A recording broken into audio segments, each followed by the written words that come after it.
Mengejutkan, keinginan Baim Wong ketemu kakek Suhut dijawab pihak keluarga. Boleh, tapi dengan satu syarat.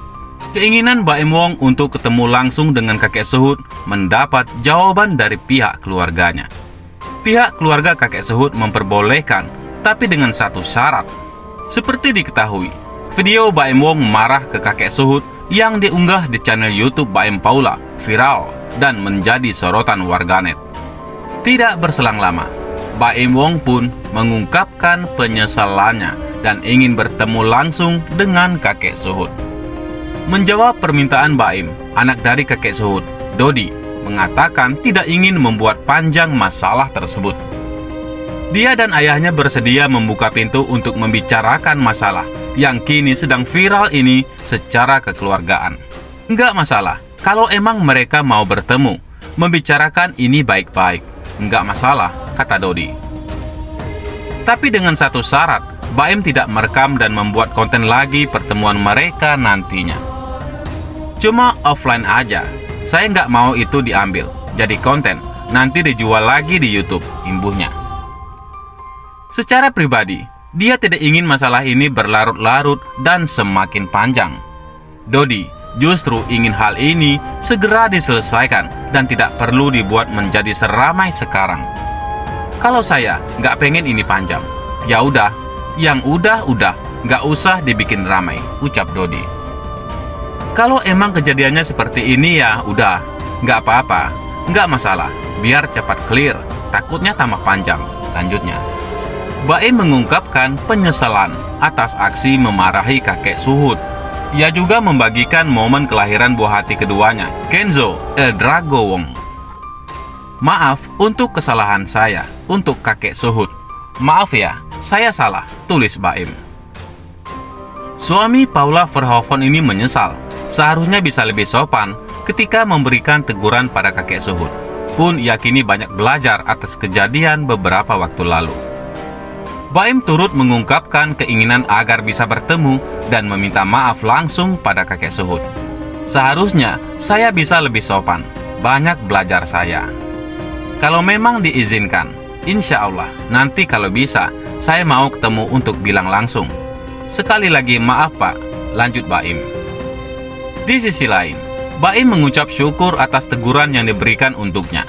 Ia menyebut momen kelahiran Eldrago menjadi pengingat untuknya terus belajar lebih baik lagi. Lahirnya Eldrago adalah momen saya untuk belajar. Ketika Allah kasih teguran untuk saya, berarti Allah masih sayang sama saya. Nggak ada perasaan yang lebih senang daripada sekarang. Nggak henti-hentinya saya bersyukur untuk bilang Alhamdulillah karena kejadian ini, pungkasnya. Selain itu, nama kakek Suhut menjadi viral setelah muncul dan beredar di media sosial yang sebelumnya ada di konten YouTube Baim Wong. Saat itu, kakek Suhut dikabarkan ditolak Baim Wong karena mengemis. Namun kabar soal kakek Suhut yang meminta uang ditepis. Dalam pengakuannya, kakek Suhut adalah seorang penjual buku agama. Nama kakek Suhut mendadak viral. Rumah kakek Suhut berada di kawasan Jakarta Pusat. Sebelumnya, Baim Wong akhirnya meminta maaf pada kakek Suhut usai jadi bulan-bulanan netizen lantaran dinilai tak bisa menghargai orang yang lebih tua. Baim Wong berniat bertemu dengan Suhut, kakek yang beberapa waktu lalu dimarahinya. Di lain sisi, kakek Suhut dan keluarga pernah tidak makan karena dagangannya tak laku.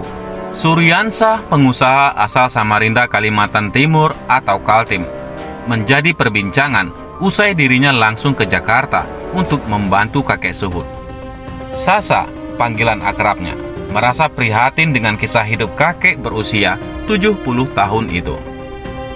Berhasil bertemu kakek Suhut, membuat Sasa menawarkan diri untuk menjadi anak angkat dari kakek itu.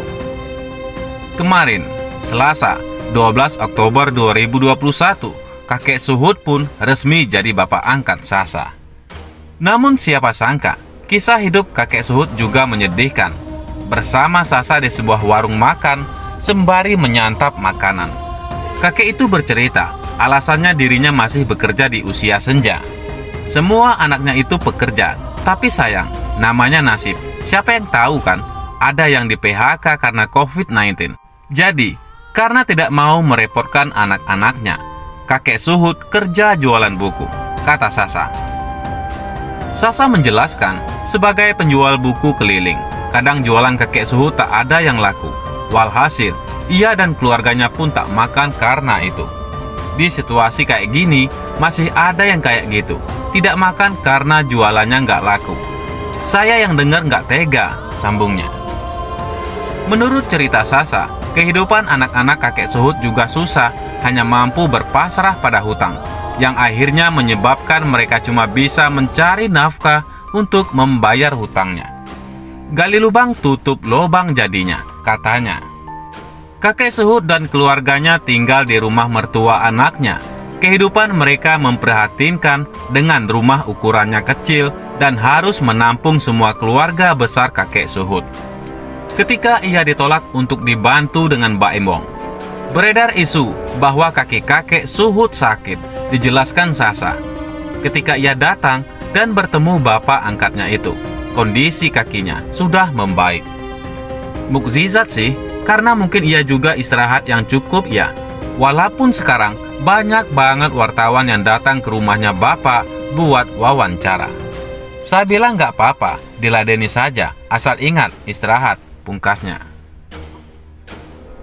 Di lain sisi, donasi kakek Suhut yang viral karena Mbak Embong capai 50 juta rupiah. Pegiat sosial Tubagus Zainal Arifin atau akrab disapa Uncle Tebob mengungkapkan berdasarkan penelusurannya, kakek Suhut saat itu mengikuti Baim hanya untuk menawarkan dagangan berupa buku agama karena sedang membutuhkan pengobatan. Ternyata bapak meminta bantuan untuk pengobatan kakinya yang sakit, jadi bukan semata mengemis, tulisnya. Usai video Baim memarahi kakek Suhut menjadi viral, banyak warganet dan para pesohor tanah air memberikan perhatian pada kakek tersebut dengan menggalang donasi. Yayasan Gerak Menebar Kebaikan menyebut, setelah video itu viral, tim bergerak mendatangi rumah kakek Suhut. Kakek Suhut berusia 70 tahun dan masih semangat untuk mencari nafkah dengan berjualan buku-buku juz amma dan lain-lain dengan penghasilan 30-50 ribu per hari. Kakek Suhut tinggal mengontrak dengan anaknya di Jakarta, tulis akun tersebut. Yayasan Gerak Menebar Kebaikan juga menjelaskan dalam video yang viral, kakek Suhut hanya menawarkan dagangannya, bukan mengemis. Kami di sini tidak ingin membahas persoalan pro dan kontra yang terdapat dalam video tersebut, dan kami mengajak sahabat baik semua untuk fokus membantu kakek Suhut, imbuhnya. Yayasan Gerak Menebar Kebaikan memberikan kabar donasi untuk kakek Suhut sudah mencapai 50 juta dalam 2 hari. Alhamdulillah, donasi kakek Suhut dalam 2 hari mencapai 50 juta rupiah. Kami close donasi. Donasi akan kami sampaikan pada hari Jumat, dan kamu update penyerahannya, imbuhnya. Bagaimana menurut pendapat Anda?